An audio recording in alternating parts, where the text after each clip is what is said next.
এত সেজেছো কি আবার মা?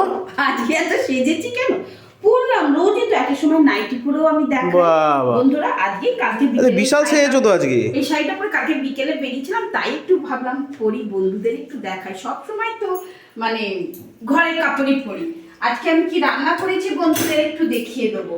আজকে আমি রান্না করেছি এইরকম বেগুন শাকাটা, আমি বন্ধুরা জানো এখনো মাখিনি। হ্যাঁ, এটা বেগুন শাকা করেছি। মাখো মাখো মেখে নাও। সে এখনো না, অত দাঁড়া বন্ধুদের আগে দেখিয়ে দিই তারপরে মাখবো। আর করেছি আমি এইরকম বাঁধাকপি, এটা কিন্তু পুরো শুধু লঙ্কা চিড়ে রান্না করেছি। এর একটা আলাদা টেস্ট, এর মধ্যে কোনো রকম মশলা ব্যবহার করিনি, শুধু লঙ্কা চিড়ে কালো জিরে ফোড়ন দিয়ে কড়াইশুঁটি আর আলু দিয়ে এইটা করেছি।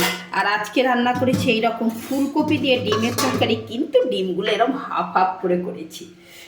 হ্যাঁ, রোজই তো গোটা গোটা করি, আজকে মন চাইলো যে হাফ হাফ ডিমের এরকম করব। অনেক সময় কম থাকলেও এরকমভাবে আমাদের মেয়েরা ঠিক সংসারটাকে এরকমভাবেই গুছিয়ে রাখি, সবাই পাবে। এই হচ্ছে ব্যাপার। আজকে বাহ। আমার এই রান্না হয়েছে। দারুণ আইটেম। বন্ধুরা অনেক ভালোবাসা দিচ্ছ, এরকমভাবেই আমার সঙ্গে থাকবে।